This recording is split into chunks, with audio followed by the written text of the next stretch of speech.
Uno spazio qui lo gestisci se la gente lo accetta, se non lo accetta, almeno in quegli anni non gestivi nulla, insomma, ma de spazi così sai quanti ce n'erano nel quartiere?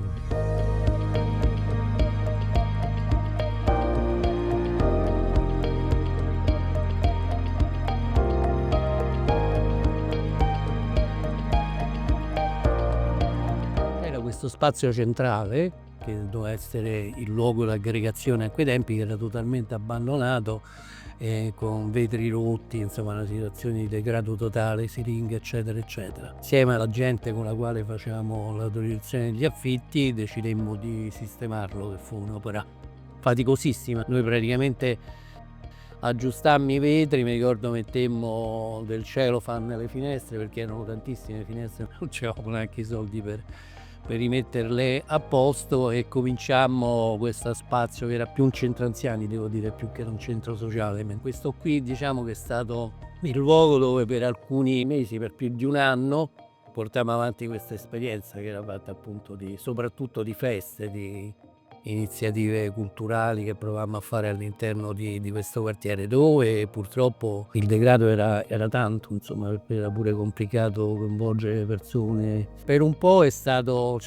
secondo me anche un messaggio positivo, perché nel degrado totale rimettere, cioè la pulizia l'abbiamo fatta insieme alla gente, perché lì è grosso quello spazio, insomma, per metterlo in funzione non c'era nulla, i fili staccati, insomma, come potete immaginare, lo lasciammo agli abitanti del quartiere lo spazio. E quando c'eravate voi che attività ci facevate?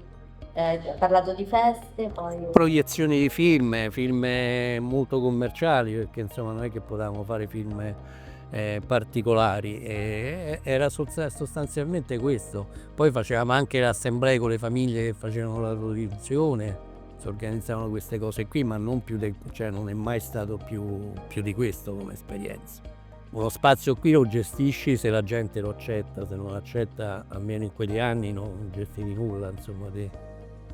ma de spazi così sai quanti ce n'erano nel quartiere. E io mi trasferii in virtù di alcune lotte, insomma, mi trasferii a San Basilio, dove partì un'occupazione grande, insomma si creò un movimento che ancora c'è sul diritto all'abitare nella città di Roma. È stato all'interno di più di un decennio di battaglie costruite all'interno di questo quartiere, che era a suo tempo, Valmelaina era uno dei luoghi storici della sinistra, dove c'era una forte presenza del Partito Comunista, anche di ex partigiani, insomma, per cui da lì che poi nasceva questa possibilità di iniziative all'interno del quartiere.